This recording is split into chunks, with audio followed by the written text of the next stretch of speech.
from the people. And that's what the foundation of democratic theory is, therefore, that government, whatever that government is responsible to the people, and the people have the capacity to change the government if it's not responsible. That's the basis of democratic theory in Spinoza and Althusius in the 17th century. So the theory was that all individuals, including the rulers, were accountable to the law also. However, in the relations between states, there was no accountability of individuals. We've seen that, right? There was just treaties among sovereign entities. So the question to reflect on here, and of course, is there a contradiction between the theory of democracy and the theory of sovereign nation states?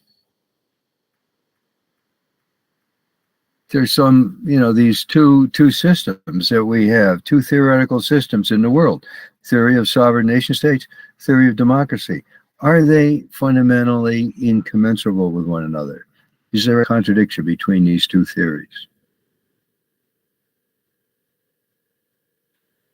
Anybody like to address this, or shall we proceed?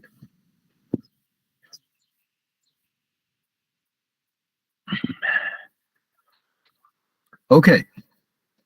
World War II and Nuremberg. First box says in World Wars I and II, weapons of mass destruction were used, and millions of civilians died in each of these wars.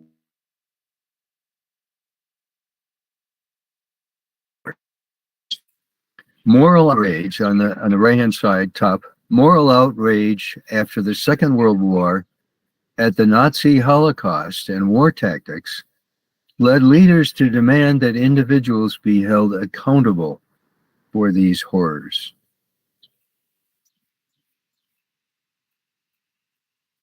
That's the first time, right? 1945, the end of War II. First time in this entire history where there's a serious demand for individuals to be held accountable. Developers of live under democracy and were, or what he called a republic that protects the freedom and equality of all the people in the system, were morally responsible to do that. And he said, therefore, the sovereign nation state system, which recognizes a constitution over itself, is immoral. Right? So he's already bringing in the idea of individual moral responsibility into the theory of nation states and but in terms of actual practice, the first time that came about is after World War II. And the result on the bottom left was the famous Nuremberg trial, the Tokyo trials of so-called war criminals who conducted these wars. And the defense, on the bottom right, the main defense of the accused was we were obeying legitimate orders of our leaders and commanders. Every nation, right, has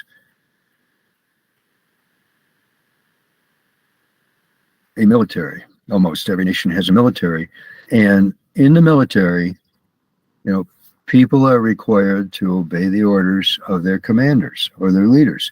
And the head of the military, for example, in the United States, ultimate head is the president.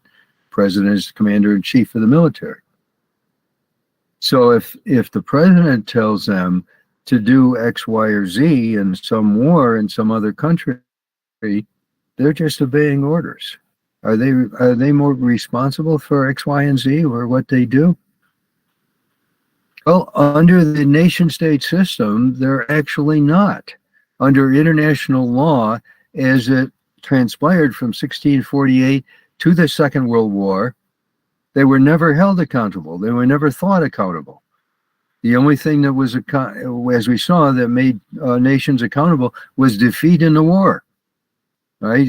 In World War II, World War One, who was responsible for World War One? Well, it wasn't Germany alone. It was all of these nations and their treaty systems and so on. But after World War One, Germany as a nation was held accountable, not any individuals, right? But Germany as a nation, and there were terrible. The Treaty of Versailles gave terrible requirements that Germany pay so much in reparations and all these punishments for Germany as a nation, not for any individuals, right? But so in World War II, after World War II, something truly new entered into the tradition of international law, right? And that was at Nuremberg.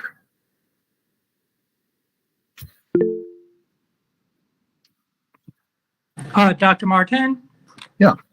I'd like to bring up a point regarding Nuremberg and a similar point regarding the so-called Geneva Conventions.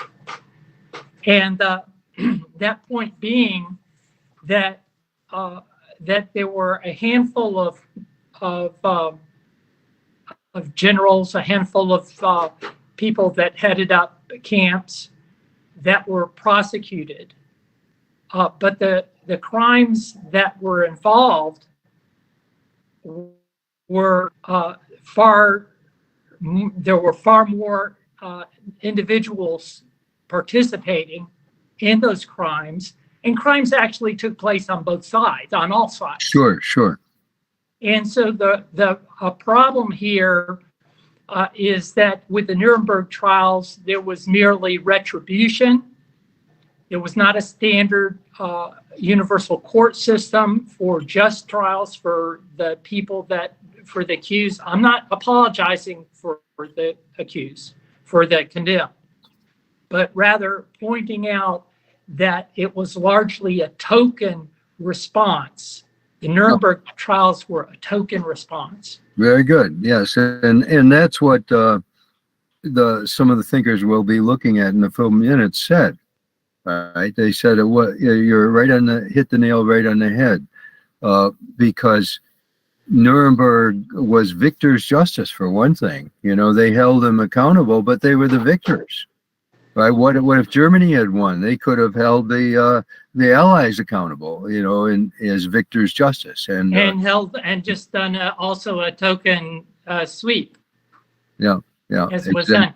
Another point is that in a close reading of the Geneva Convention, there is this principle that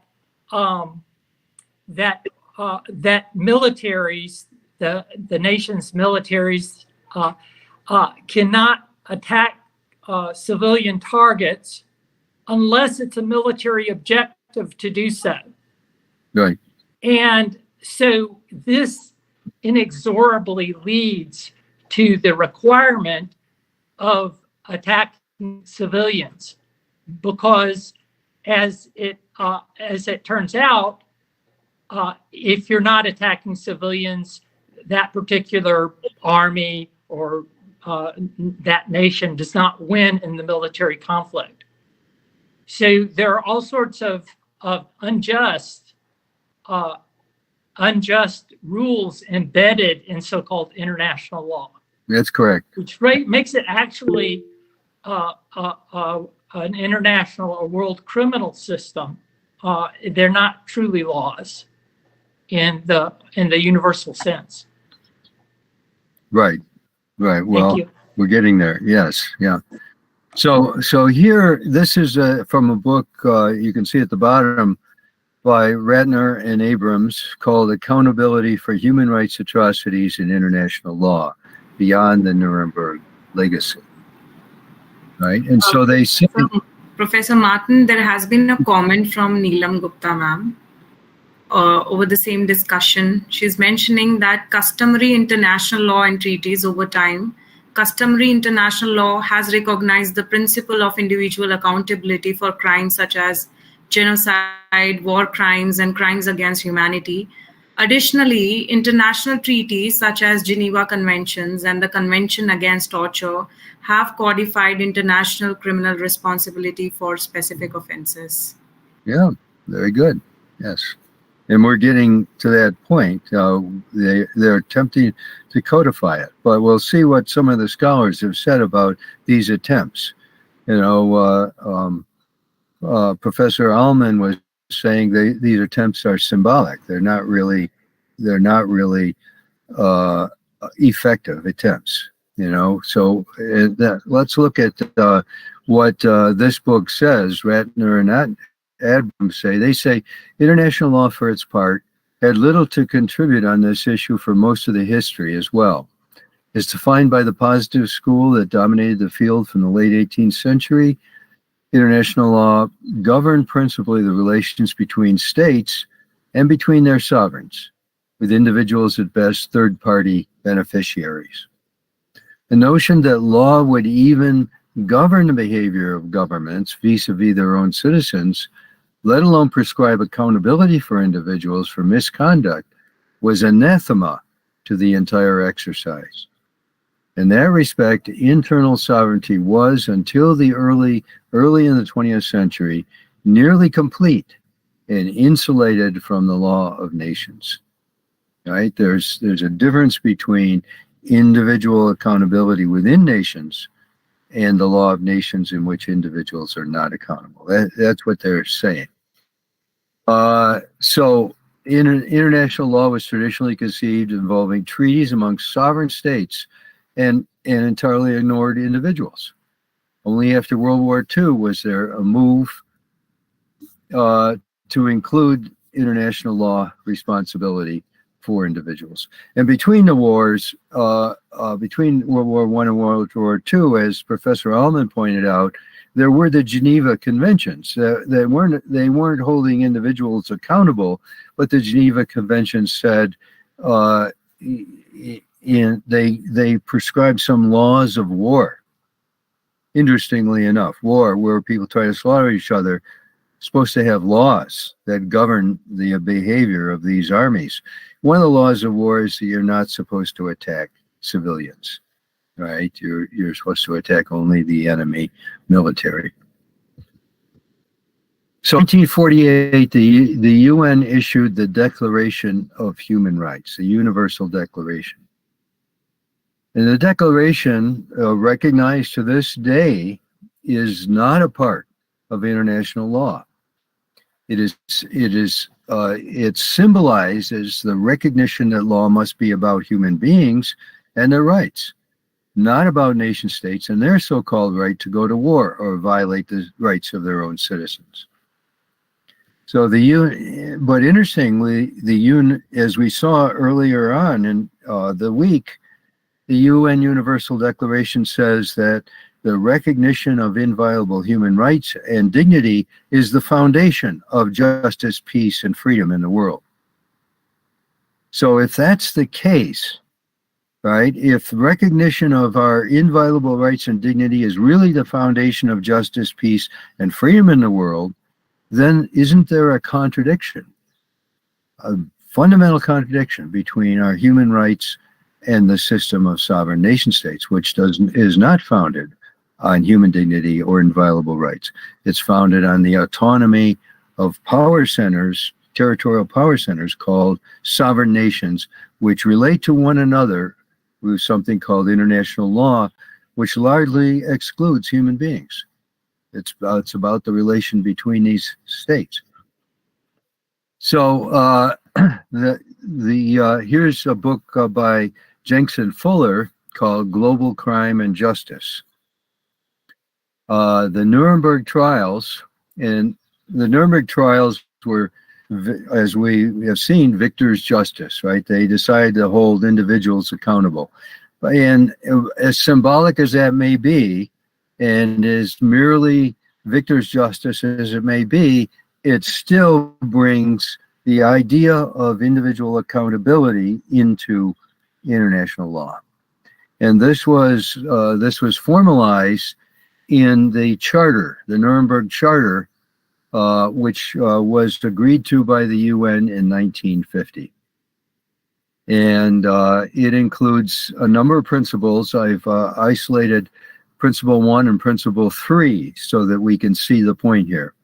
Principle 1 says any person who commits an act which constitutes a crime under international law is responsible, therefore, and liable for punishment. Right? A person who commits a crime, like an atrocity, unnecessary killing of civilians, for example, that person, it says, is responsible. Principle 3, very important. The fact that a person who committed an act which constitutes a crime under international law acted as the head of state, whether Joe Biden or Vladimir Putin or Adolf Hitler, if they acted as a head of state, they're still responsible. If there's some head of state or responsible government officials, such as a military commander, they're still responsible. It does not relieve him from responsibility under international law. Right? So as Neelam pointed out a few moments ago, the Nuremberg looks at crimes against humanity, war crimes, and the crime of aggression. And it defines what those are. So if anybody committing those in any war, they, under this principle, they are responsible for that crime. Now the problem is, there have been many wars, right, since 1950. Many wars. Korean War, Vietnam War, all kinds of wars around the world, going on, the Yugoslav War, and so on. And how many people have been held responsible under Nuremberg for these wars? Dr. Martin? Yes. You're going to answer that? I'd like to bring up, there are, I was mentioning the Geneva Conventions. Yes, it says, generally it says that people in conflict, combatants, must not attack civilians. But there's the exception made that if it is a military target, right, then it is not a crime to attack civilians. If the school is a military target, if the hospital is a military target, it's not a crime. Right. So you see heads of state and officials that are connected with military establishments. They will insist that it was the right thing to do to, for instance, all of the children that died in the Iraqi conflict in the first Gulf War. Madeleine Albright insisted that when asked, why did you do this? Was it worth it killing all these children? And she had to respond, yes, that was the thing to do, because under the Geneva Convention, if it was not intentional, you could be hung. So, yeah. And then there further, this came to sort of a head with the 1996 ruling, the advisory opinion of the International Court of Justice, when the court was asked to decide whether nuclear weapons, the use or possession of nuclear weapons, whether that was legal or not. And the decision that came out of the court, the 1996 decision of the International Court of Justice, with two dissents, the decision was that if a head of state feels that their country is threatened, that then they may launch all their nuclear weapons. I'm simplifying the decision. It's a full book if you read the decision. Yeah. Right. That all of the nuclear weapons may be fired, and it's completely legal. The countries that possess nuclear weapons. Oh. And they've not committed any crime against international law, right? Provided they felt that it was necessary to fire all of their nuclear weapons. Right. So we see that even though we're assigning individual accountability, that, for instance, the International Criminal Court statute assigns individual accountability even for the justices of the court themselves. Right. There's still this deep internal contradiction within the old system, and we're all in danger because of that internal contradiction. Yes. I'll mention again, I believe it was Christopher Viramonte and A. Karoma were the two justices that dissented and said, no, you cannot do this. This is improper for anyone to detonate nuclear weapons. Yeah. Good. So, Sir, there has been a comment added by Leela Joshi. If the head of state has committed any criminal act under the international law, then is it right that the of the state represents the particular state, or he must be accountable personally? well, the Nuremberg principle says this person is accountable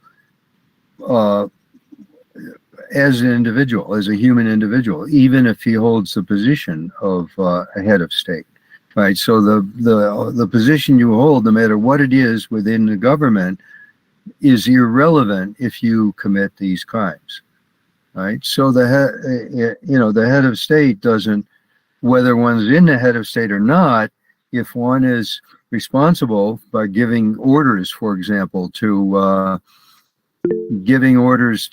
wipe out Hiroshima with one nuclear weapon, right? It doesn't matter if President Truman was head of state or not. Under the Nuremberg principles, he is accountable. He is responsible for that. One of the difficulties in this is that to typically and generally to attain accountability for that head of state, there has to first be a process of war. So this is a reason why that we need the principle. The individual is accountable, including the head of state may be accountable for violating the law. But there has to be a system that does not require war as the process of apprehending that individual. Yeah, that's exactly right. Yeah. So,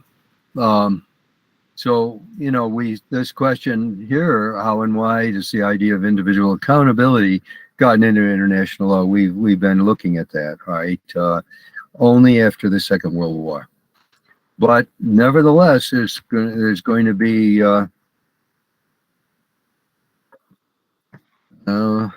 Let's see, how do we get this moving forward?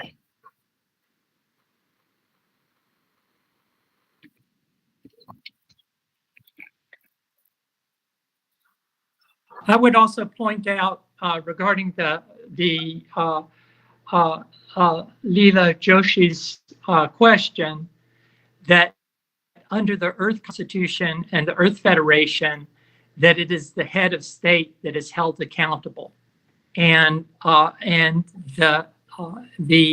nation as such, it should not be subjected to war activities and should not be subjected to collective punishment.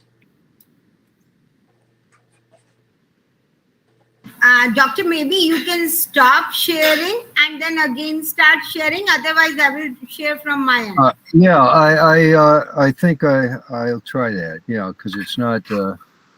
So I stopped sharing. Yeah. And now call up the PowerPoint again.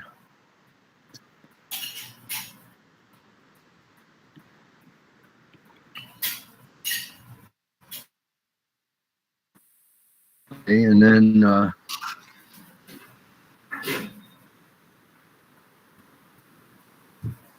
present now.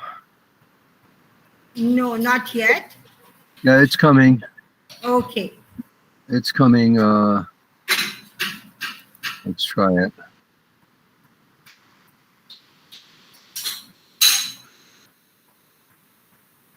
Okay, are we up? There, it works.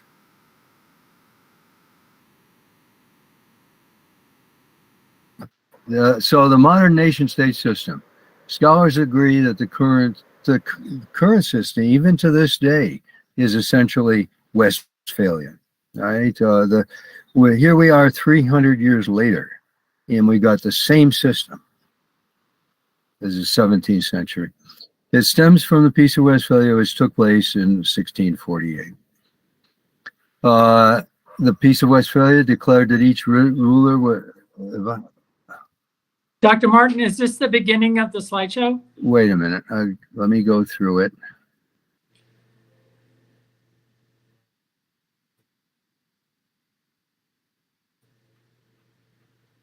Oh, you got that back to where it was saying the UN, the creation of the UN system. We've not done Yeah. that. So the creation of the UN system, right? There were many people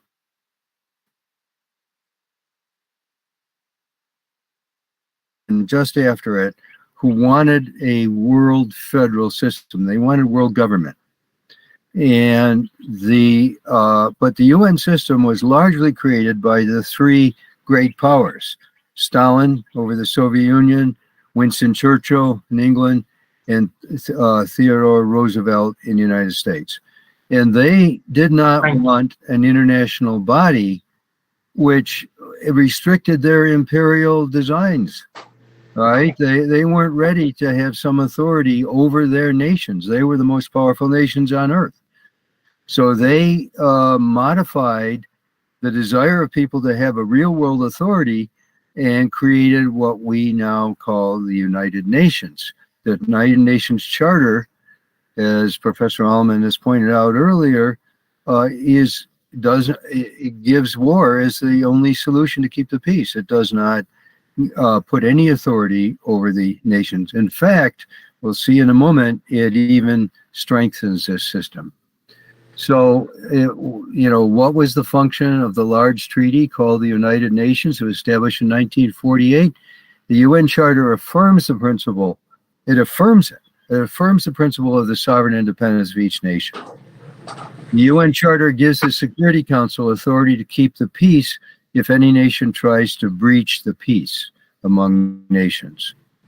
Since the UN is a treaty among nations, the Security Council cannot hold persons responsible, right? It cannot hold Saddam Hussein, the head of Iraq, responsible for invading Kuwait. The only thing it's empowered to do, as Professor Allman pointed out, is go to war against any nation that breaches the peace. Think about the system, right? We're talking about contradictions in the system. How does the UN system keep the peace? By going to war, right? How is it empowered to keep the peace? Only by going to war. So the evolution of the United. Now this is the book from as you can see at the bottom, Elson and Crawford, Future of UN Human Rights Treaty Monitoring. And this is an important point about the United Nations here. It says the evolution of the United Nations treaty system included, 1, the establishment of specialist bodies charged with the oversight of treaty performance, each concerned with a specific treaty. 2, regular reporting obligations for states parties on the assumption that the examination of reports would lead to a dialogue between each state and the relevant treaty body and to progressive improvements in compliance. But what do those things mean? What the UN did was enshrine the system of sovereign nation states in its charter. But it also created this immense body located in New York City and Geneva and now in Vienna as well, whose job it is to to help these treaties be successful. It's still a treaty system, but the number one says the UN has established specialist bodies charged with the oversight of treaty performance. So when nations make treaties nowadays, they're all supposed to be registered with the UN, right? So you got nations, say the nations of South America make an economic treaty. They're all supposed to be registered by the UN, and the UN sets us up a special body to monitor that treaty, right? To help the wording be as good as possible, to monitor the treaty, and the nations involved in the treaty are obligated to give regular reports on their compliance with the treaty.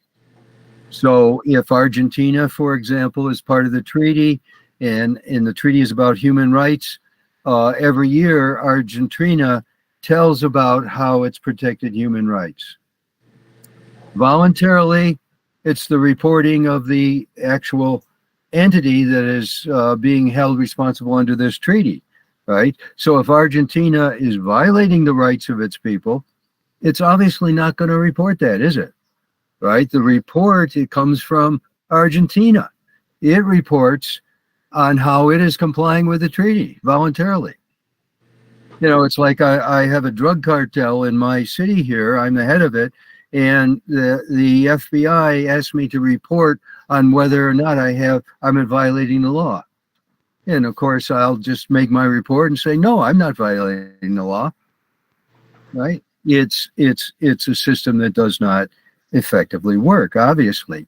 In the UN, but the UN is designed to try to, even though the system of treaties does not work, and the sovereignty of these nations has to be respected, so their reporting has to be voluntary and so on. Nevertheless, the UN has this gigantic mechanism that is designed to try to make treaties work by have specialist bodies monitoring these treaties and having reporting and having oversight commissions and all the rest. That's the function, one of the main functions of the UN. Okay, so second bullet point here says reappointing judges to the ICJ, the International Court of Justice. And the authors say, unless there is a UN charter amendment, the committee's power is recommendatory. But the idea would be to enhance the election process by promoting a kind of participatory transparency. And again, you can see all the problems. You know, how do they appoint judges to the International Court of Justice? The UN's job is to try to make it more transparent, to try to make it work better. But under this system, it's almost impossible to do that. So they say unless there's an amendment to the UN Charter, you know, the UN committee can only recommend that the election process be more transparent and so on. These are the difficulties faced by the UN. So in this book, here, the top paragraph is by Alston and Crawford, The Future of UN Human Rights Monitoring, Treaty Monitoring. Right? So as we've seen, the UN's job is to monitor treaties and try to make them successful. Well, they say the evolution of the United Nations treaty system, one, the establishment of specialist bodies charged with oversight of treaty performance concerned with each specific treaty, and two, regular reporting obligations of the state parties on the assumption that the examination of reports will lead to a dialogue between each state. Right? And so this is what we saw. This is in the last slide. So human rights. Under this system, each nation. Now this is a quote from at the bottom here from Jack Donnelly, who wrote a very prominent book, widely used, called Universal Human Rights: A Theory in Second Edition. And so under this system, each nation is supposed to honor the human rights of its own citizens. If a nation does not do this, there is no authority above the nation to do this. Nations have sovereignty over their internal affairs. So if Myanmar is violating the rights of the Rohingya people, who can do anything about it? The answer is no one, right? The UN can complain, the UN can threaten, and so on. There's no one to do anything about it. Second paragraph, Jack Donnelly says, foreign states have no internationally recognized human obligation to protect foreign nationals abroad, for example, torture. They are not even at liberty to use more than persuasive means on behalf of, for example, foreign victims of torture.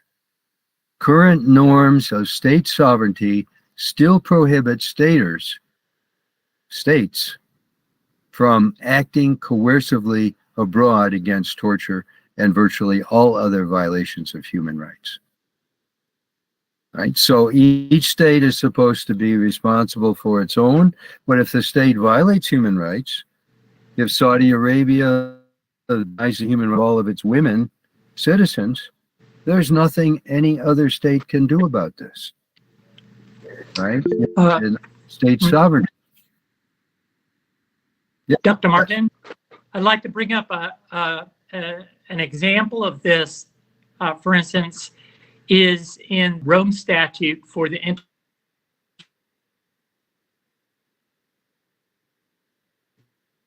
in which there is a purported violation of the law or purported violation of human rights.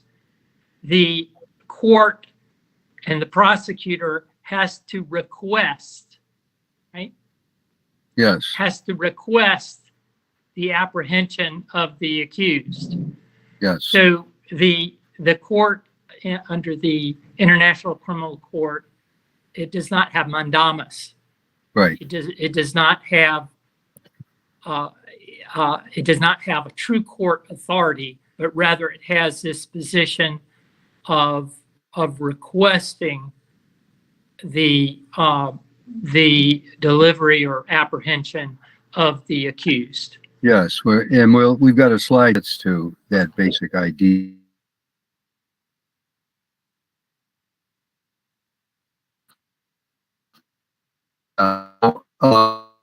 Dignity. If government about the well-being of its citizens, as democratic theory states, right? We saw that democratic theory, government is responsible to the people, and its job is the welfare of the people, right? Not power in relation to other nations, and not economic exploitation of other nations, not war, but the welfare of its people. If government is about the protection and empowerment of persons to pursue their aspirations and fulfill their potential, then international law has frustrated and interferes with the proper working of government everywhere. Yeah, that's the problem, the dilemma. We've got a system 300, the answer to that.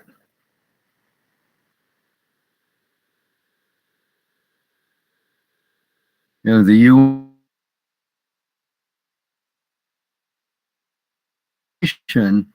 of 1948, as you may know, in 1966 and other years, there have been major declarations made by the UN on rights of children, on economic and social rights, on the rights of political participants, and so on.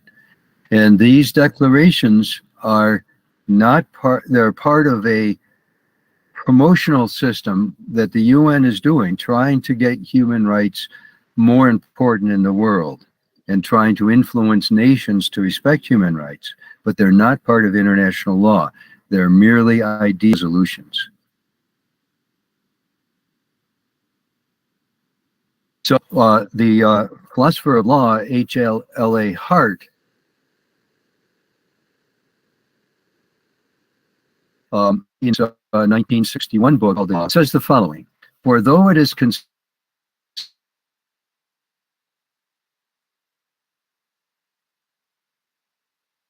international law, the absence of a national legislature the absence of real courts with compulsory jurisdiction, and the absence of centrally organized sanctions have inspired misgivings, at any rate, in the breasts of legal theorists. It is indeed arguable, as we shall show, international law not only lacks the secondary rules of change adjudication, which provide for a legislature and courts, but it also lacks a unifying rule of recognition specifying the sources of law and providing general criteria for the identification of its rules. What he says in his theory of law that he gives in his famous book, The Concept of Law, what he says is that when law is recognized as real law, there's a rule of recognition that says, well, real law comes about through this process. In the United States, real law comes about when the House of Representatives and the Senate pass some legislation and it's approved by the president, right? So we have a rule of recognition that says real law comes when these bodies democratically make their decisions, and then it becomes enforceable law. But where is there a rule of recognition in the United Nations? There is certainly no legislature in the United States to legislate law, and there's no courts that are not voluntary. The ICJ is a voluntary court. The ICC, we'll see, is based on nation state superiority. So there's nothing in the UN that we can recognize as the source of law. Law comes about when nations arbitrarily get together and make treaties. And then these treaties are called international law. You see the problem. You see it's not, there's no legislature, there's no jurisdiction, a mandatory jurisdiction. It's not law. So Hart also makes this additional point in his book, The Concept of Law. He says, to the innocent eye, the formal structure of international law lacking a legislature, courts with compulsory jurisdiction, and officially recognized sanctions appears very different from that of municipal law. By municipal law, he means the law within nations, the law that is made by the Parliament of India or the Congress of the United States and so on. Law within nations, very different. And thus it has been claimed that war, he says, ending with a treaty whereby the defeated power cedes territory or assumes obligations or accepts some diminished form of independence, is essentially a legislative act. For like legislation, it is an imposed legal change. However, one of the salient features between municipal and international law is that the former usually does not, and the latter does, recognize the validity of agreements extorted by violence. So, what is he saying here? In municipal law, internal to the United States, if I want to make money by creating a security racket in which I go into the local businesses and I say, you're going to get robbed unless you pay me every month a certain payment, and if you pay me that payment every month, I will protect you. I will give you security. Right? That's extortion. That's against the law. That's the threat of violence. And it's not recognized as real law because it's a threat of violence. Or if I in the mayor of my town, and I instruct the police to use violence, excessive violence against all people of a certain race. Right? That is not. And then the law of the United States looks at that and says, no, you can't do that. That's not genuine law. not allowed. Right? So, what municipal law does is prohibit violence. It does not recognize any agreements or any customs or any treaties that are predicated on violence or arise from violence. Right? If I have my security operation, the municipal law says no, that's illegal, because under the law, individuals have to relate to one another non-violently. If I have a beef with my neighbor, I have to take it to court. I cannot take out a gun and start shooting. Right? But with international law, Hart is saying here, it's just the opposite. Right? Because much of what happens under international law has to do with the power relationships of nations and the threat of violence or the use of violence. Right? So, if Pakistan and India have a border dispute, and there's law that is founded on violence, right? Founded on that military incursion. And so it's just the opposite. International law, whereas municipal law repudiates violence between people and says things have to be done by court and by discussion and by procedures. International law is the institutionalization of violence. You see his point. So he says it's a major problem here. Hence, this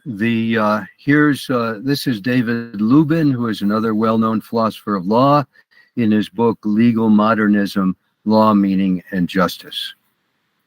And Lubin says the problem is that in a world of nation states, the only method of enforcing the law of nations against an uncooperative violator is for one nation or group of nations to attack the culprit.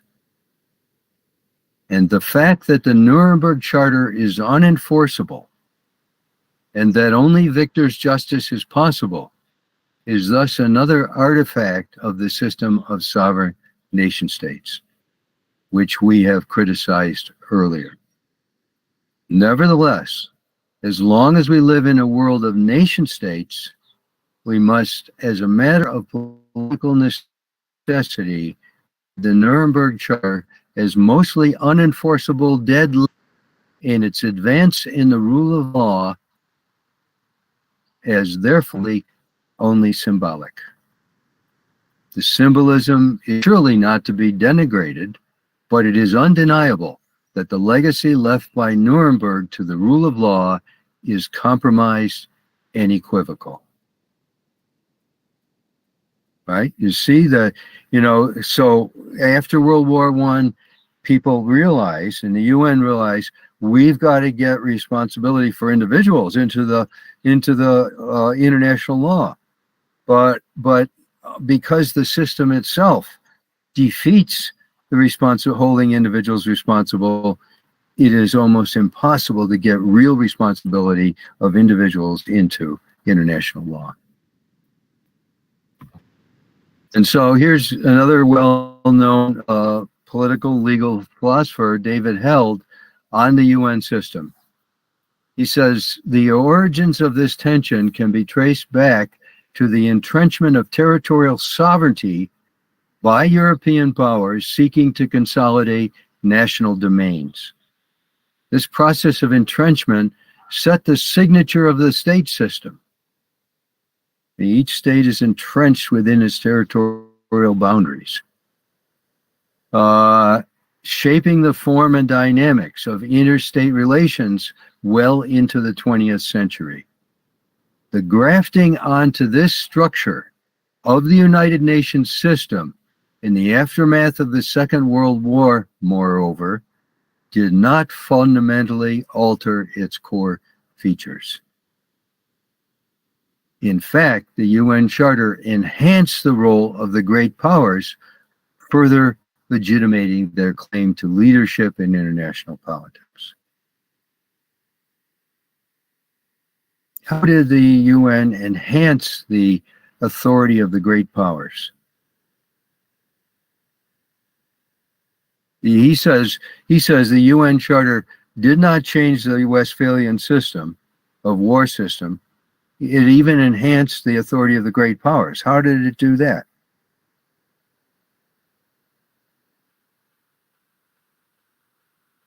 Well, we probably all have it in mind, even if people don't want to say it. It gave each of the great powers on the Security Council a veto, right? A veto over everything the UN does. So Russia, China, the US, Great Britain, and France all have superpower authority over every other nation in the world because they have this veto power.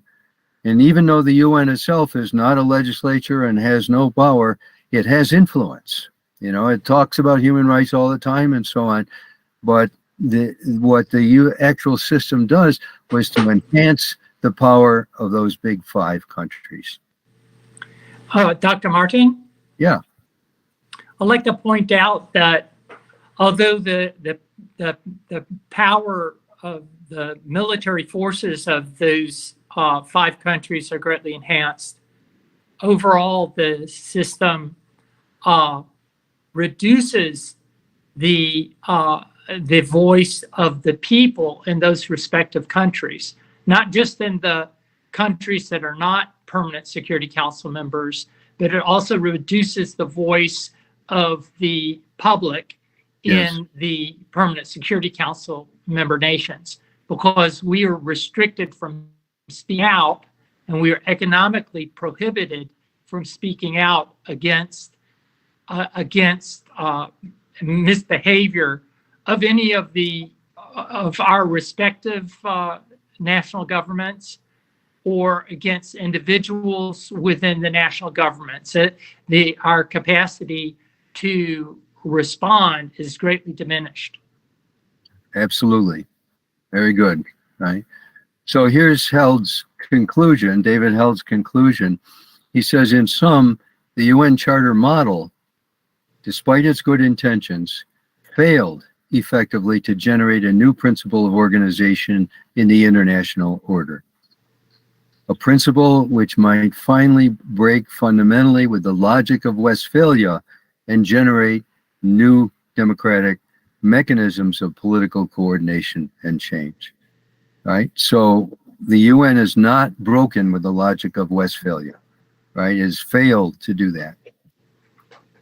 So what is the logic of Westphalia and how does it interfere with the logic of democracy? That's what we've been talking about, right? There's two logics here and they are in fundamental contradiction with one another, and you can't have both, right? We can have democracy.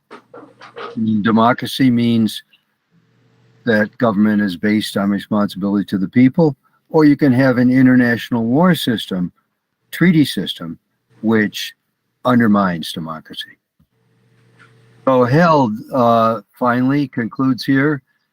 He says the logic of state security has profound consequences for national systems of accountability. This is what the point I think Professor Allman was making just a moment ago, and for democracy more generally. First, it denies democracy internationally by reinforcing the sense of separateness of sovereign states and of their ultimate responsibility for their own defense and security. Accordingly, states accept at best a minimum responsibility for people in other countries. If we're going to have responsibility for human rights, it has to be global. Everybody has to be accountable. But no state is responsible for anybody else's democracy or human rights. Second, it erodes democracy within the nations by legitimating institutions which are hierarchical and which thrive on secrecy, and which, in an age of weapons of mass destruction, give a tiny group of people power over the future of life itself. Right? There's a tiny group of people in Pakistan that have the power over life itself in all of India with those nuclear weapons, and vice versa, right? It's a tiny group of people in the United States that have power over the rest of the world because they can unleash a nuclear weapons to destroy us all. The system is absurd. So the development of the International Criminal Court is supposed to have bringing in more responsibility to people. I'm almost done here. Then we can take a break, and Professor Allman will continue for us. So the ICC was developed on the principle of sovereignty of nations party to the treaty. It is called the principle of complementarity. All right. So the ICC court has no powers of subpoena, arrest, indictment, or prosecution without the agreement and aid of the nation where the suspect is residing or where the crimes have been committed. That's the point Professor Allman was making a few moments ago, right? The ICC is not an effective bringing of individual responsibility into world law, right? It is weak and a very, very ineffective way of trying to get personal responsibility into this system that contradicts responsibility from its very beginnings. So, conclusion, we cannot achieve global security while individuals, governments, factions within countries, or dominant political parties are able to create new boundaries. This is a book called Global Community, Global Security. They're able to create new boundaries that further separate the universal theme of global community from which to operate. Until we come to see ourselves as an integral part of the other, we cannot achieve the symbiosis necessary between global community and global security. We cannot stress enough the importance of the work at this time. In other words, we need to be thinking with this new paradigm of holism that we introduced on day one, begin thinking of all ourselves as world citizens first and citizens of our respective nations second. World law. Individuals are account. So here's the final point, right? World law, completely different than international law, and individuals are accountable to enforceable laws. First principle. Second, the people of the earth and not the nations are sovereign. Second principle. Third, there is a legislature, judiciary, and enforcement system protecting human rights worldwide. Third principle. And finally, the premise of human welfare and not the power or prestige of nation states is the basis of the world law. And that is, of course, exactly what the Earth Constitution offers. As we have seen, the Constitution for the Federation of Earth is based on people and their universal human rights. It is based on global democracy, first and foremost.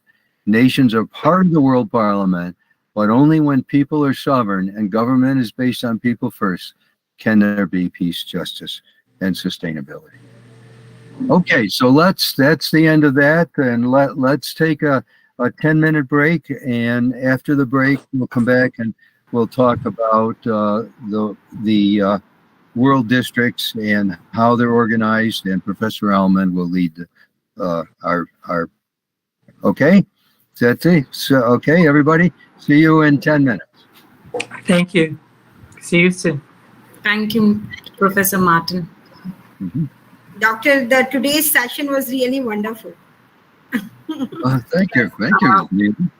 On that note, Thank you. Dr. Young has added a comment about ICG, and she has said that ICG is a principal judicial organ of UN and handles legal dispute between states, while it does not specifically focuses on human rights. Yes, additionally, I would like to add also that it takes opinions, it gives opinions on the legal problems of human rights, but not per se intervene in the matter. So if you have anything to say or add. Yeah. And nations going before the ICJ is voluntary. No nation two nations have to come together and say we voluntarily submit to the court, but they don't have to do that, right? It has no power to force nations to come before the court. Yeah. Okay, so see you in 10 minutes. Thank you very much. Thank you. Thank you. Thank you.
Sandy brought some stuff from her garden.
my Amazon stuff.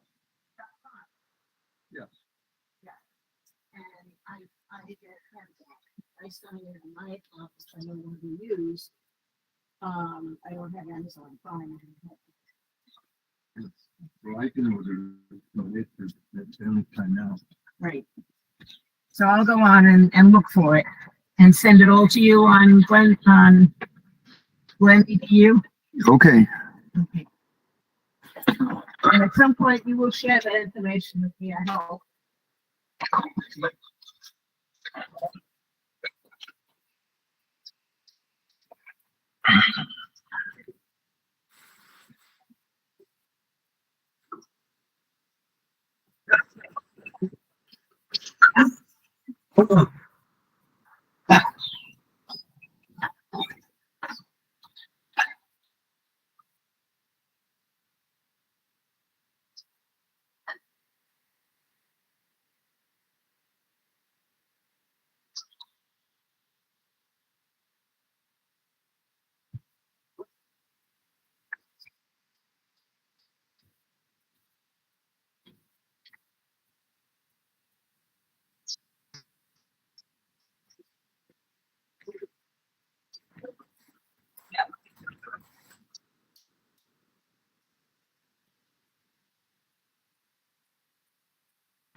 Hello. Hello.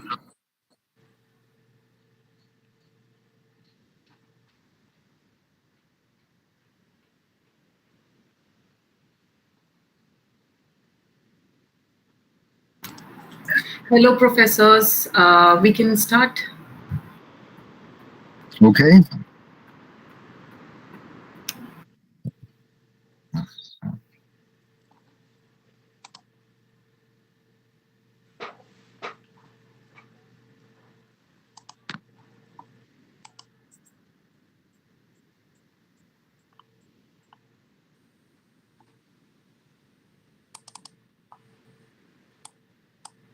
So, hello. I'm attempting to share screen, and I'm not sure if I'm doing this correctly.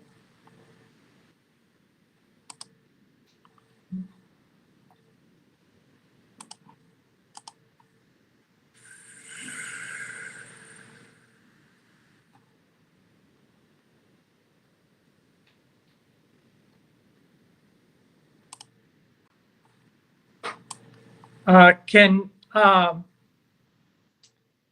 people see the screen on? No, I can't see it, so y'all can't see it. Dr. Martin, Yes. I'm attempting to share my screen, and there is apparently a technical difficulty. And I'm not sure what the difficulty is.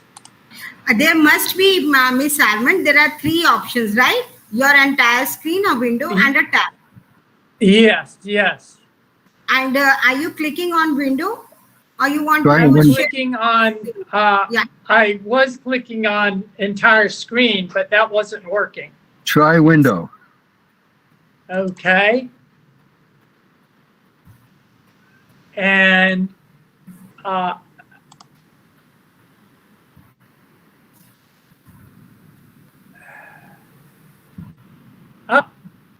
see. Okay, that wasn't it.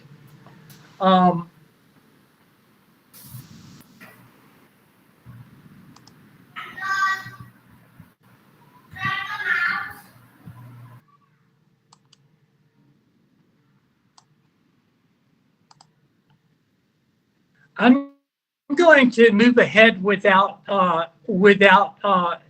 implementing this, because this does not seem to be sharing my screen.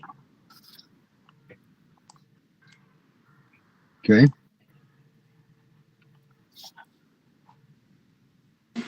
Can you share your presentation with me so that I'll try?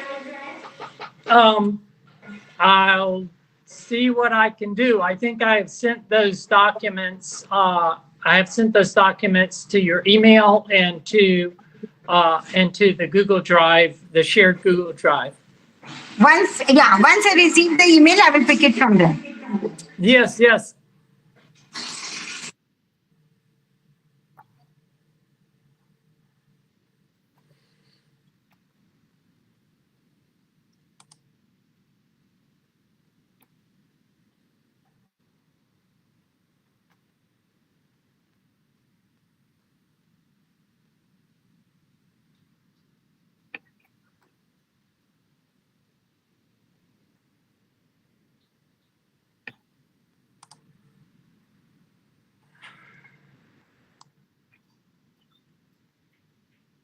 I'd like to go ahead and begin. I'd like to go ahead and begin the presentation without these particular materials. If we could put up, if we could put up the material for either the Haryana 1 map or the World District template for sharing.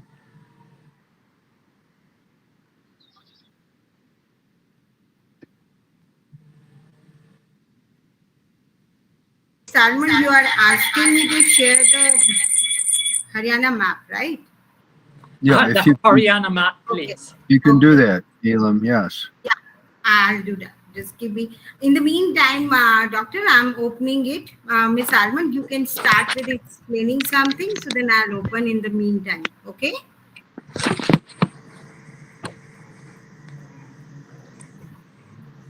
So in the we were scheduling to go into some more detail about the world districts and about the world district structure and function and how the world districts may be set up. And as I've mentioned before, in the 15th session of the Provisional World Parliament, there was adopted legislation for a World District Standard.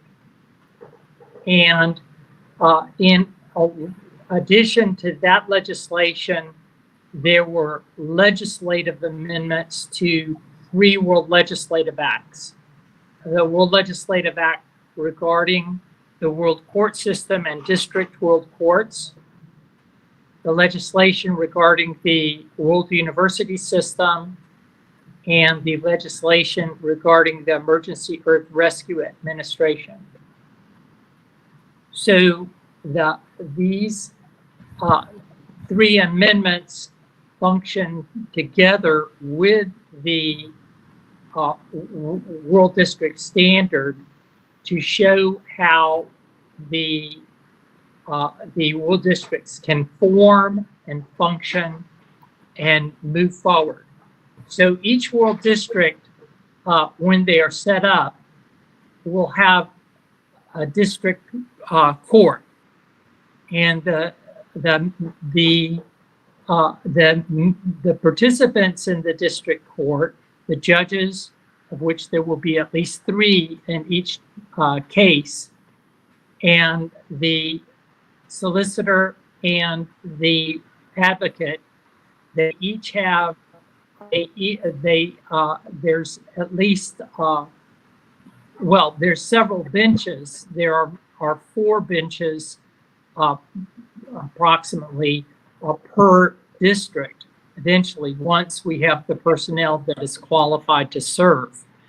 Now, in this map, can we make that full screen? Dr. Alman, it is not possible. I'm unable. Okay. So it's not necessary. That's better. It's okay. It won't. It's not wholly necessary to have the whole entire screen.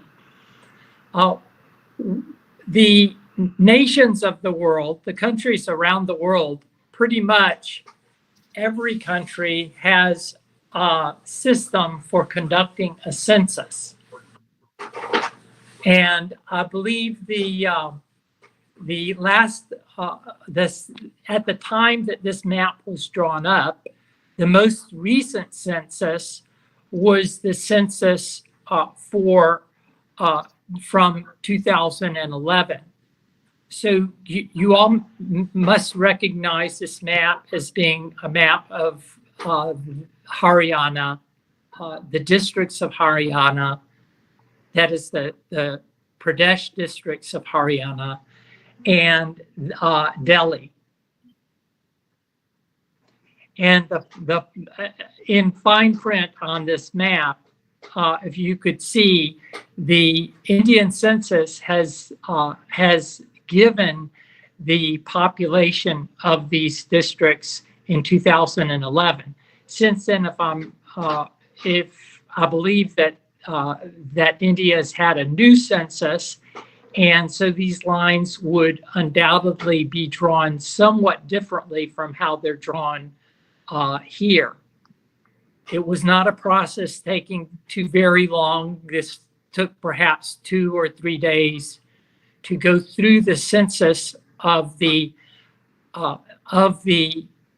districts of Haryana and the population of Delhi, and from these districts was drawn up lines that could be the world district lines. Now, it's important for us all to keep in mind that when the district lines are drawn, this is not a partition. The partition, there was a partition of India that was brought about in, I think it was maybe 1948.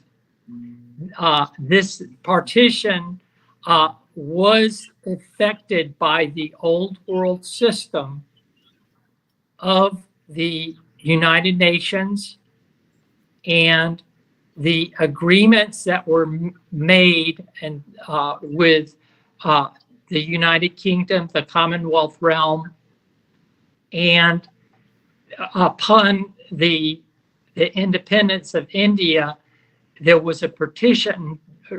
Shortly thereafter, there was a petition drawn, and the so-called international community did not stop the partition from being drawn, and the property laws and the laws of recognition of rights were disparate. They were different on different sides of the partition line. And therefore, the act of partition was an act of violence, and many people lost their lives, and many people's rights were violated, and people's lands were stolen, and families were broken apart.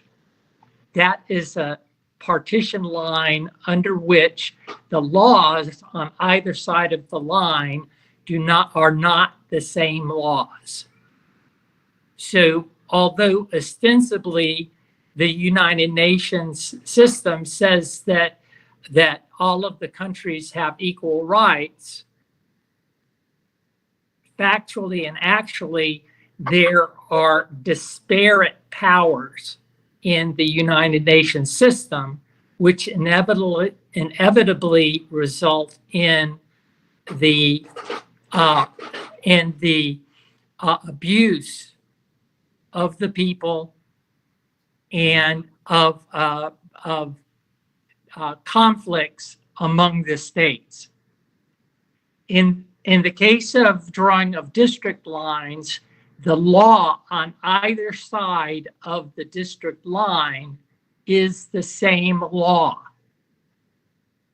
I cannot emphasize this point too much, that the nature of the line is wholly different. The essence of the line is wholly different from that of a partition. In this case, the Earth Federation and the people of Earth are sovereign, and the people on either side of the lines that are drawn have exactly the same rights, and the laws are exactly the same. And under Article 14 of the Earth Constitution, the Earth Federation is to respect the laws of the national governments and of the state, municipal, all subsidiary governments that are members of the Earth Federation. They're to respect those laws insofar as they are not a violation of World Federation. So there are different ways that the district lines can be drawn. This is one example of how district lines can be drawn in the state of Haryana. Haryana has, between Haryana and Delhi, there are now, I believe, enough residents that they could be 4 world districts even. Now, because the laws are the same on either side, the district lines do not necessarily have to conform to Pradesh lines. They don't necessarily have to conform even to municipal lines. For example, in the state of Florida, the subdistrict lines and the judicial precinct lines primarily go according to municipal lines. However, they go fundamentally according to what is called the census tract lines. And India has census tract lines, and in the United States, there is national, or that is a federal system of census tract lines, so that neighborhoods, each neighborhood has borders that are drawn up according to the neighborhood for counting off the people in the neighborhood. And there may be 500 people in the neighborhood, or they may be 1,500, or they may be 70. There are different numbers of people in a census tract. And this is more or less the same system in India as it is in the United States. And so we can begin simply the lines do have to ultimately follow the lines of the census tracts. And that is the pretty much the limit regarding where the lines can be drawn is the neighborhood, which is counted by a census team. A census team may count different neighborhoods consecutively, then go from one set of neighborhoods to another set. But the census tracts are such that a team of 2 or 3 census takers can go into a neighborhood and count all the people. They may have forms that they take, or in some way count the people in the census tract service area. I'd like if any of y'all have questions regarding the map that is on the screen at this point. This is a map that could be, if the people that conduct the world federal apportionment in Haryana, they could decide on this particular map, or there's another map. Dr. Gupta, if you could put up the slide 2. You'll notice that the line goes up here. I'll do that. There are approximately 7.9 million people in this section, which constitutes a district. There are approximately 7.9 million. I say million. It's approximately 0.84 residents in this area. There are approximately 7.9 residents in this area, which can constitute a world district. And then, of course, there's Uttar Pradesh would have its own districts, and with its population, it would have a great number of districts.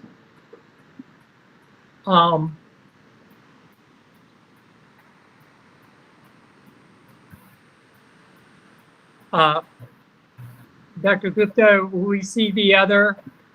Thank you. This, thank you. One second. I'll make it more course. better. I'm so sorry. Yeah, you can continue. Okay. There are 2 maps here that have different way that the district lines are drawn. And again, the district lines can be drawn for the convenience to start off. They're somewhat arbitrary. However, we have to keep in mind that eventually the district lines were going to come to outlying areas, and as much as possible, we would like to coordinate the development of district lines such that that areas of approximately 0.8 core, that is 80 locked residents, can be contained contiguously. And when I say contained contiguously, the count of those people contained. There can be bodies of water, and undoubtedly in many cases, there will be bodies of water, such as when we're counting the people of the South Pacific there and of the East Indies and the West Indies. There are many island nations that need to be grouped together, or parts of those nations need to be grouped together in order to have 80 lot residents. And the subdivisions, in many cases, will, and say an island might be a judicial precinct, or that is 8 lot residents, or there may be district lines drawn on the islands, and sub-district and precinct lines drawn on the islands.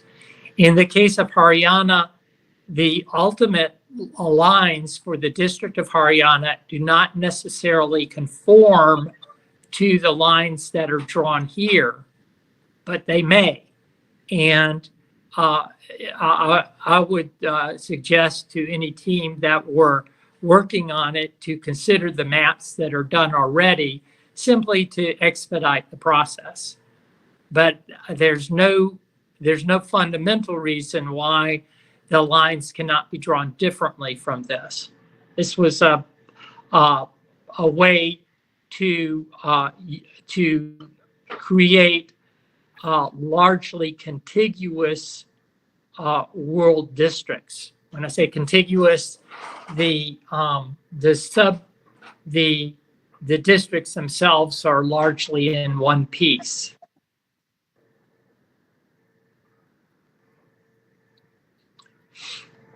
We have district lines drawn in the United States, in South America. We have, actually, there is the original creation of the districts, or the original delineation of the districts was more or less done during the 80s and 90s, first by fellow Ian Hackett, who is still active in the World Federation movement, and then by the doctors Hannah and Alan Newcomb of Canada, who further drew up the districts of the world. This process, in the run-up to the 2004 session of the Provisional World Parliament, which met in Lucknow of Uttar Pradesh, there was the Hackett-Newcomb proposal for the delineation of the districts.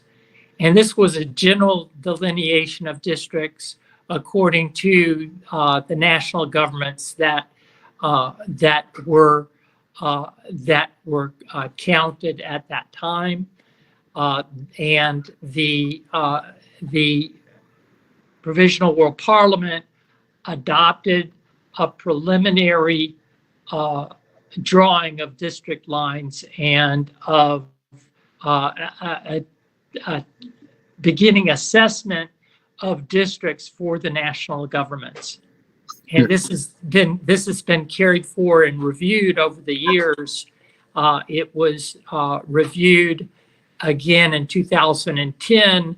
There was there were further specific world district lines drawn up during the period 2005, 2006. In 2010, the delineation was done further. And at this time, we are depending on local areas to participate in finalizing the districting process and the line drawing process. If I could just add something here.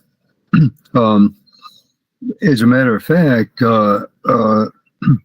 pretty much all of the 1,000 world electoral districts have been identified and are close to being finalized. And we are working with another international World Federalist organization called the World Service Authority, who also want democratic world government to be realized. And in September 4th is a special day. We're going to be announcing, in conjunction with the World Service Authority, the launch of the 1,000 world electoral districts, each one available for people to organize themselves and organize as an electoral commission within their district. And both World Service Authority and the World Constitution and Parliament Association will be then registering people worldwide as world citizens officially under the Earth Constitution system within their districts. So we're on the verge of a very big step forward here. Thank you, Dr. Martin. We have, there is a process for local residents of districts to band together and apply to register. There's also in the World District Standards, there's a provision that the districts may organize themselves as cooperatives, and they're expected to organize themselves as cooperatives, meaning that the residents of the districts are the people that are going to be making the primary decisions in the district, in the respective district. And these cooperatives can register with, they may register, but are not required to register with their respective municipal governments, state governments, continental federal governments, on all levels. They can register and perform as legitimate organizations in conformance with the Earth Constitution and conformance with the regulation of the World District Standard. So I'm wondering if there are any people that have some questions about the process. If there are people, I've got more to talk about, but I'm just wanting to know if there are people that have comments or questions regarding the institution, the emergence of world districts. Miss Almond, should I close this sharing? It doesn't matter. You can leave it open. I don't have something that I'm about to. Well, actually, perhaps yes. If you could put up. I sent in a few maps. I sent in a map of Florida, South Georgia, and Florida. I sent in the World District template, and if either of those you can put on the screen, that could be helpful. Did you send it to me through the WhatsApp or through the email? Yes. Okay. The email, I believe it was maybe both, but through the email. No, it's not in WhatsApp that I can see. Okay. Let me find out. Or if you have it with you, you can share it with me on WhatsApp. Then I can present it. You can give me the link. Oh, otherwise, well, I will look into the email. Yes. The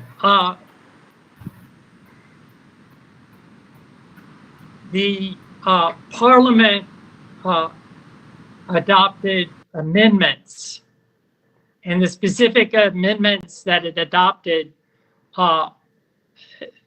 that I mentioned were Legislative Act number 3, were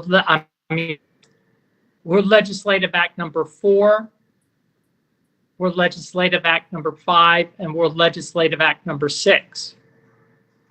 The amendments had largely to do with details regarding the structure and operation of district courts in the case of the legislative amendment to Act number 5, and a requirement that the judiciary in the courts and and a requirement that the advocates and the solicitors in the courts have training regarding the Earth Constitution and regarding the world court system that is designated under the Earth Constitution and defined in detail under world legislation. Again, I mentioned earlier in the seminar that the World Parliament took up the objections of various countries around the world to the International Criminal Court. There were legitimate objections to the International Criminal Court, and line by line, there were changes made in that is adaptations and the adopting of adaptations of that statute. So while the Rome Statute itself was primarily devised by legal scholars, by law professors, Karoma, Crawford, and Theon. These judges that drew up the statute, they drew up the statute within the context of independent, that is, sovereign national states, without giving the authority or mandamus to the court. When the Provisional World Parliament in 2003 took up the proposal to address the objections of the various countries and to draw up a legislative statute for a criminal court bench that was a world criminal court, bench for criminal court for criminal cases. All of the objections of the various countries, all of the objections were addressed. Now, that is a very comprehensive document, and it includes, over the years of the work of the Provisional World Parliament, in subsequent years, other legislation was adopted, and altogether the body of legislation regarding the court system for addressing criminal court cases is somewhat around 1,000 pages of text. And this is not something that overnight anyone's going to be familiar with. Even if you have a legal background, if you're a legal scholar, you will not know this material overnight.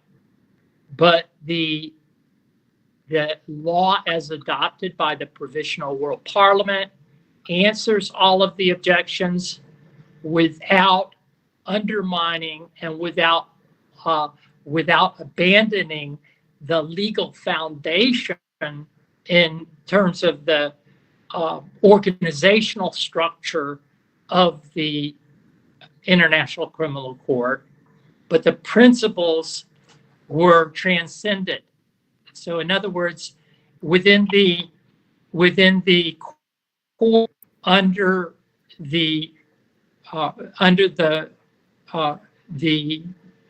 World Legislative Act number 20, all of the objections are answered. The court has mandamus. The court does also have restrictions on its behavior, but the court at the same time is applicable to individuals around the world, whether or not they are individuals within a state party to the International Criminal Court. And the system is a comprehensive, fair, and just system. And it's also integrated with all the other legislation of the World Parliament. Now, at the time when national governments join the Earth Federation and form the House of Nations, then at that time, there is the House of Nations shall have a process by which they can deliberate the version that was submitted by the people. That is the World Legislative Act number 20. The nations will be able to look at that and see if there needs to be some adjustment here or there. I don't think there needs to be much adjustment, but each national government will have the opportunity to vote in World Parliament regarding the wording of the ultimate statute, which will resolve criminal cases in the world.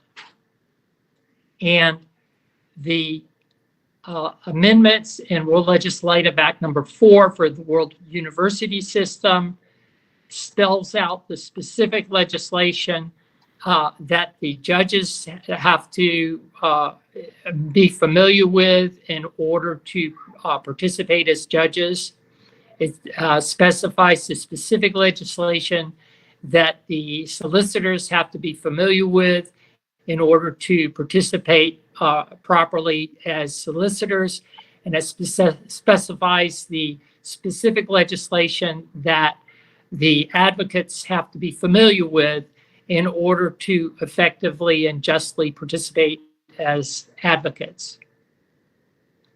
And so these two legislative acts for the World University System and requirements of the judiciary, ombudsman, and Attorney General's office, that is a solicitor's office, they are fully integrated with one another and with the rest of the world legislation that has been adopted to date. Then the Legislative Act number 6, the amendments had to do with the Emergency Earth Rescue Administration and the addition of an article to provide for regents, or that is a regenerative agency to function to provide services to the residents of the districts and to help forward the process for addressing the climate difficulties that we're facing around the world. And I might request Dr. Martin, if you would speak for a few moments about the amendments to the World Legislative Act number 6 of the Emergency Earth Rescue Administration. Okay,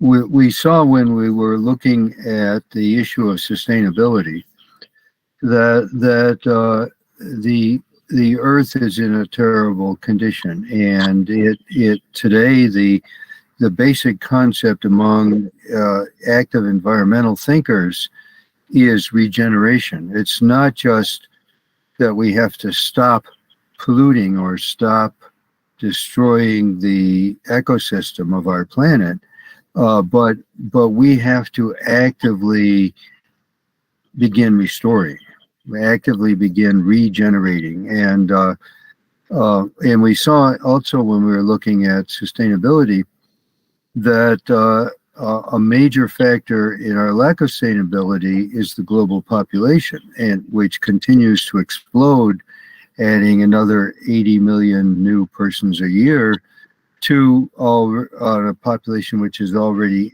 over 8 billion people. And we saw that sustainable thinkers, even though they disagree about what the sustainable number of persons that the planet can accommodate is, often use the idea of 5 billion people.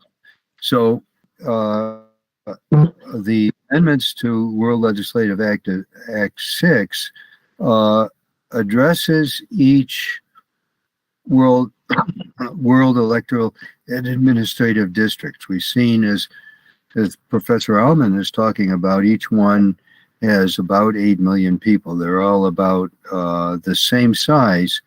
And the world is divided into 1,000 of these districts. So the legislation says that in each district, the Earth Federation government will set up an emergency or a special environmentally concerned Earth regeneration and family planning project. And in this project, it will not be a top-down imposition, because it will be organized in the employees of the project will be local people within the district, whether it be one of the districts of Haryana or anywhere else in the world. And they will be speaking local languages, but they will be highly trained in the systems of regeneration, because everywhere on Earth, whether in cities or in the countryside, the land is being degraded as far as agricultural land. The forests are being degraded, and the green plants that we need for a healthy Earth are being decimated. So we not only need replanting of the trees and forests, but we need the most sophisticated understanding of how to regenerate the water systems, regenerate the ecosystems, the plant systems, the animal systems, prevent the extinction of and so this act empowers the Earth Federation to fund and to organize in each district, using the people and the local customs and traditions and languages of the district, programs dedicated to regenerating the planet, and at the same time to encouraging among the people of the district voluntary family planning, so that the numbers of the district don't continue to explode. And if the family planning is accurate, the birth rate can be below the death rate, so that the population actually begins to reduce itself within each district. So that's the sum of this legislation that was passed in the New Delhi session, December 2021, that it tries to address the environmental crisis. Thank you, Dr. Martin. So what I was going to do today is I was going to reprise the system, the structure of the world districts, And along with that, there is something called the World District Template, and the World District Template is a white paper that was drawn up by myself and Kalani Evans, which shows how world districts can be created, and shows what sort of a database model may accelerate the process for districting, and make it enable the officers of the district to reach out to the residents of the district for a functioning cooperative. So I'm not able to put those up on the screen right now, but we work together, Kalani Evans and myself, we work together for the districting of North Georgia. That is the northern half of a state here in the United States. There's also a Georgia in East Europe, but I'm referring to the West Asia. That I'm referring to the Georgia that is in the United States. And we, according to the provisions Constitution, there are several provisions in the Earth Constitution that address the structure and functioning of the world districts. And so following we identified in the Earth Constitution all of those provisions. And from all of those provisions, we were able to identify a likely structure that would work for world districts around the world. And it includes, as I pointed out yesterday, there have to be a number of standard offices. Ultimately, all of the offices of the world of the world ministry, of the world administration, will have offices in the world district. However, there are specific functions that are unique to the district. There has to be a central administrative office for each world district, and that is why we determined that there would need to be a district management, which is to carry forth and act as liaison with the presidium and with the integrative complex. So the general manager, the general manager's office of the district, of which there will be 5 locally elected officials. That is the 5 chief officers of the district are elected from among qualified candidates who reside in the district and are elected by the residents of the respective district. So in a world district of 80 lakh residents, it will generally be possible to find a lot of prospective persons to fulfill such a role. And and in the case where maybe they're not, we can ask people who are qualified to come reside in the district and to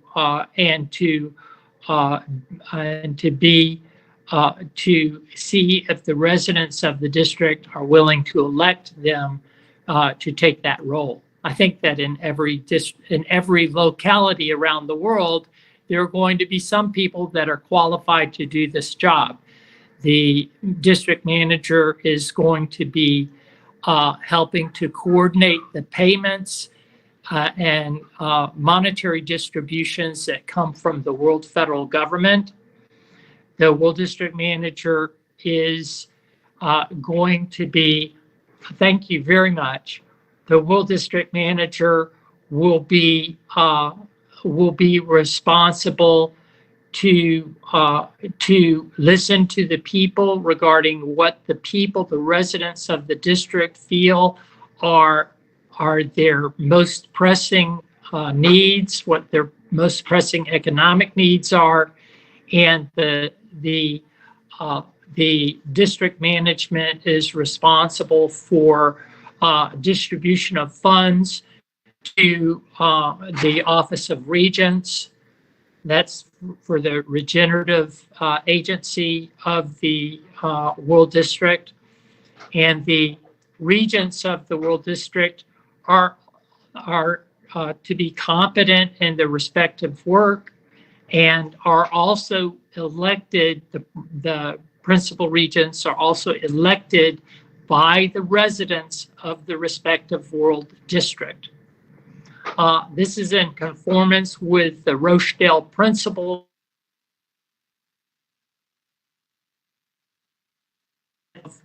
of a cooperative enterprise.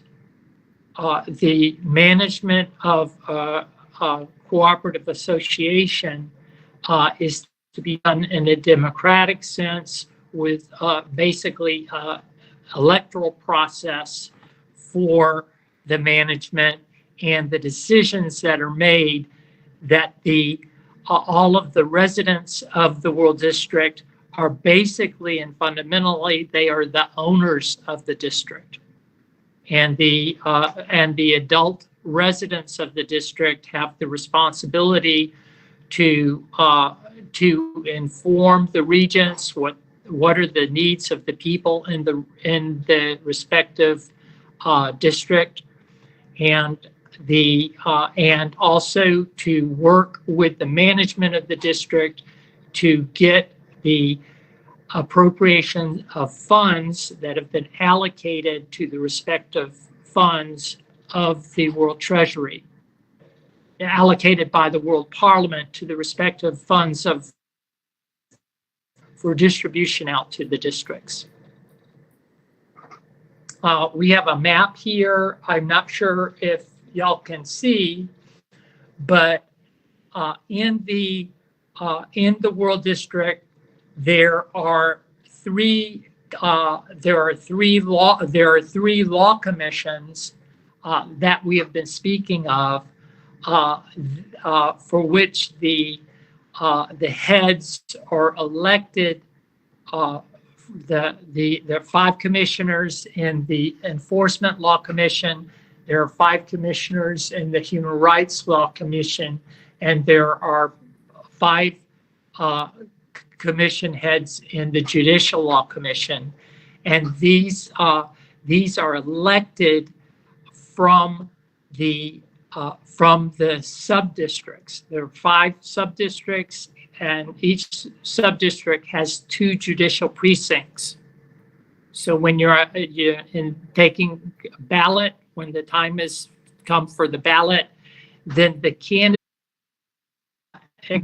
from the People's Assembly onto the ballot, or they may simply state and register that they want to, a person that's qualified may want to run for a particular office in the Enforcement, Human Rights, or Judicial Law Commission. If they are qualified, then they can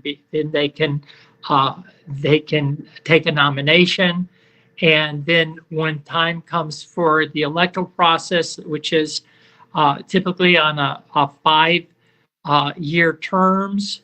I think maybe the judiciary has a 10-year term, but the other terms in the World Districts are all 5-year terms. The commissioners can be determined from that electoral vote. Now, you should notice that there are other commissions. All of the commissions require preparation. However, the preparation for the Judicial Commission, the Human Rights Commission, and the Enforcement Commission all require more preparation and continuing education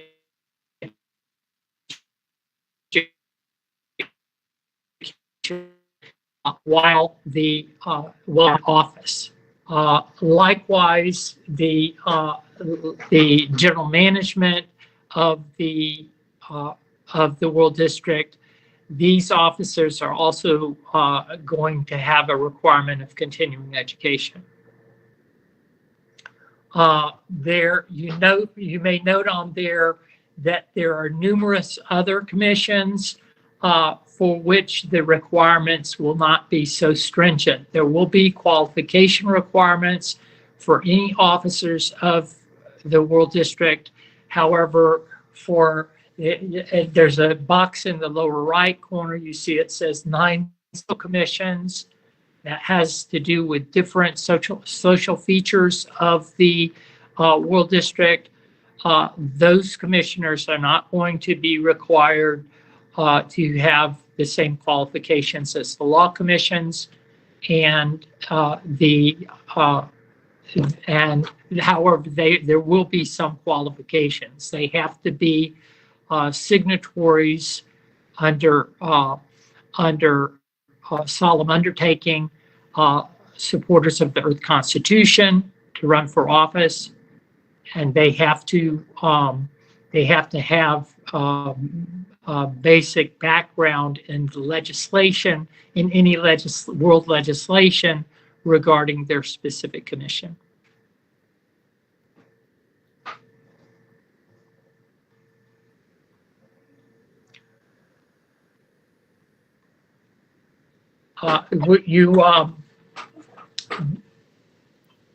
There's another point in the case of the elections and boundaries, the office, the Electoral Commission, believe there's a stipulation that that the officers of the Elections Commission may not run for office while they're serving. They may not run for office in any other commission or any other position in the World District, and this is to help prevent the members of the Electoral Commission from conflict of interest during their term of office. If they're going to run for office in some other commission, they're going to have there's going to have to be an intermediary term before running for any other office. If y'all look up on the upper left-hand corner, there you can see a map of the district of North Georgia. The North Georgia district has approximately 80 lock residents. And as I mentioned yesterday, Miss Almond, let me see if I can show you the bigger size of it, if it is available. Yeah, yes, please. PDF, in your PDF, means. you just check. Yes, I'm fairly sure it's in there. This Yes, will help you. Just give me 1 minute. Let me rotate it, then I'll share it again. Okay? Yes, yes, please.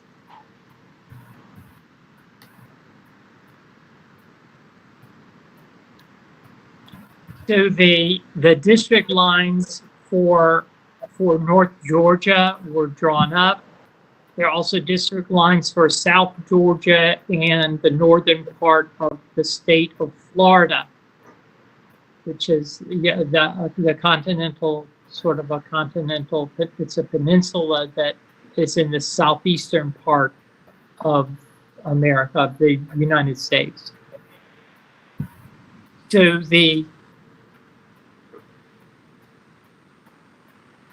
they're different, as I mentioned, there are different ways that the district lines and sub-district lines can be drawn up. In the case of Georgia, we used a radial format. That it does not have to take a radio format, but we decided to take a radio format where, because the city of Atlanta, which is also the capital of Georgia, is so huge that its population alone takes up approximately half. There's about 40 block residents in Atlanta and the metropolitan area of Atlanta. And since there were about 40 block residents in that area, we decided that it may be good and expedient for us to have the Atlanta was too big to be any one particular sub-district. And so if we look at this map, thank you very much, Dr. Gupta. Yeah, And we look at this map, and the colors are the population density. So each of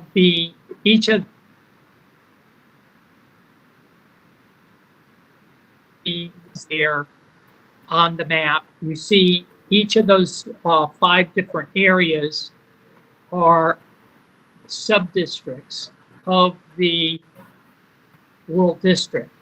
And each of the sub-districts has a significant portion of the metropolitan area of Atlanta, which is the dark green in the center of the map, is the city of Atlanta. And so the judicial precincts lines are also fairly drawn up. The judicial precinct lines have been fairly determined to be the municipal area, the dark green area.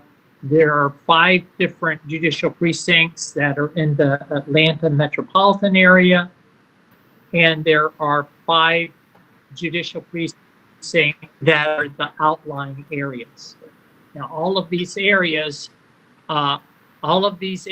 have approximately 8 block residents, and the population of the residents that are adults is about 80%. So 80%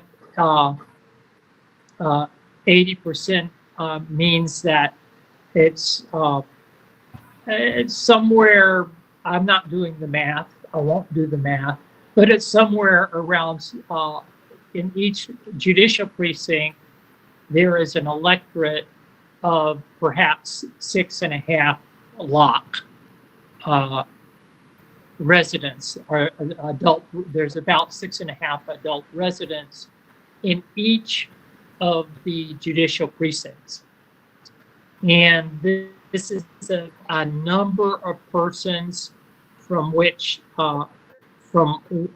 we believe is manageable, and that there will be a pool of persons who will get qualified for judicial office, enough persons to serve in the judiciary. So we're looking at this.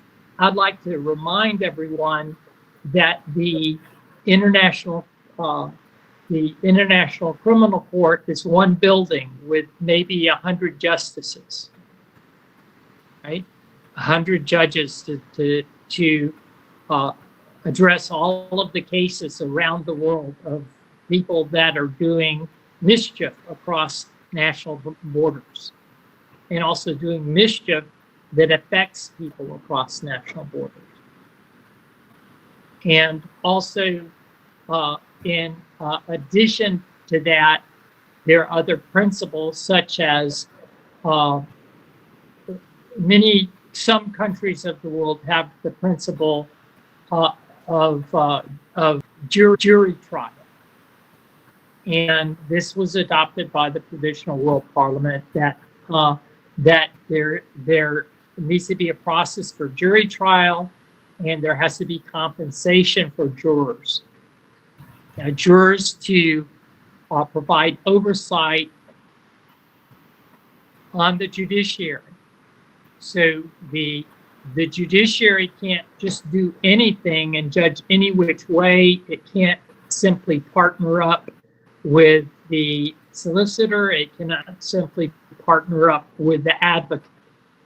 There is an oversight process directly from the residents of the World District. When there's a court case, the residents of the district are going to see a public court case take process, not a process that is without oversight by the people of the district.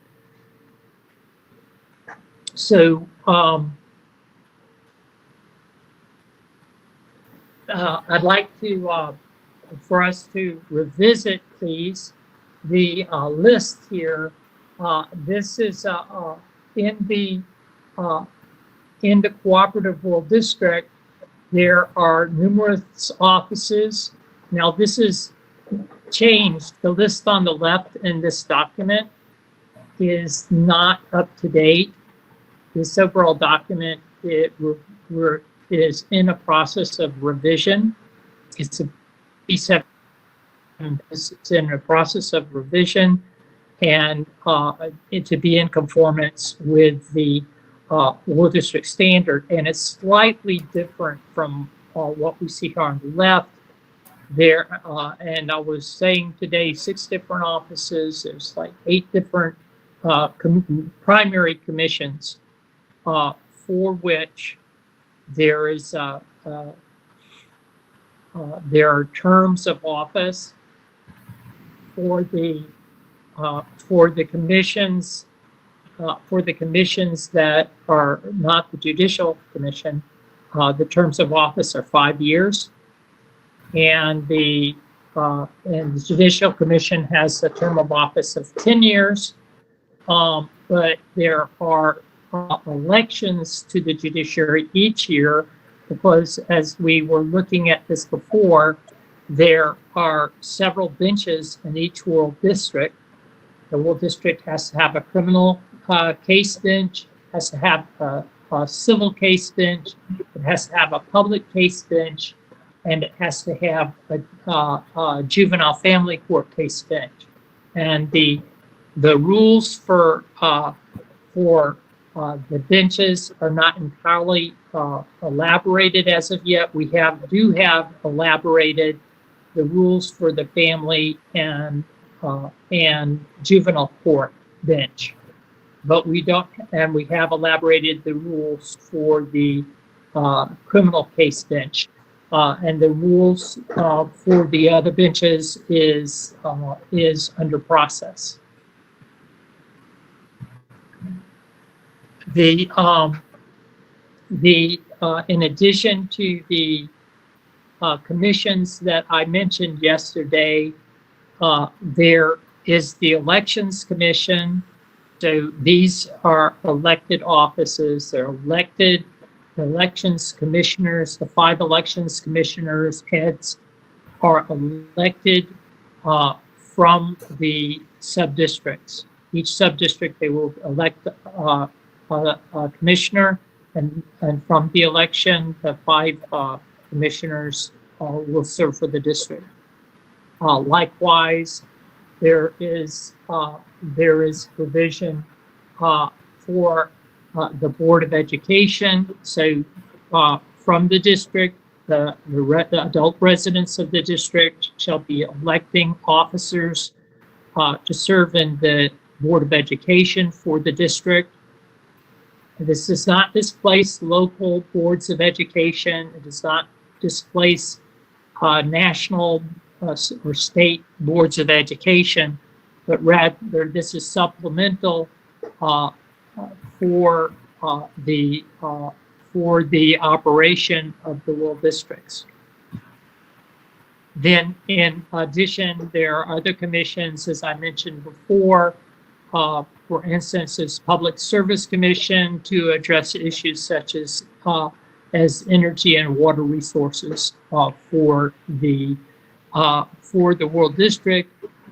Those water and energy resources which are not addressed by or cannot be addressed by local government, or it's a responsibility of the World District to work with other World Districts and the federal government to ensure that all residents of Earth, all human beings, have adequate fresh water supply and adequate energy supplies for dignified living.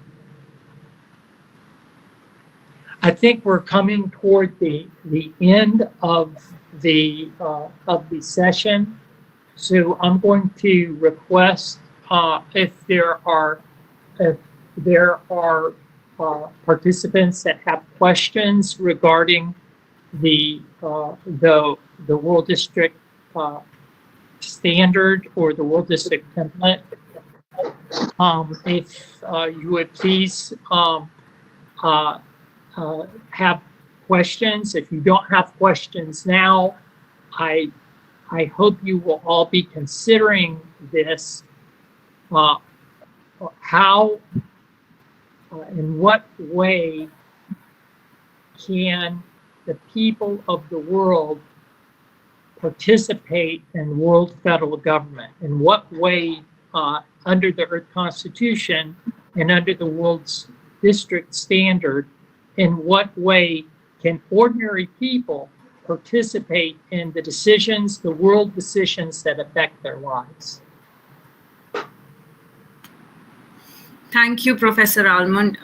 If there are any questions, you can please write it in the chat. I'll take it up from there.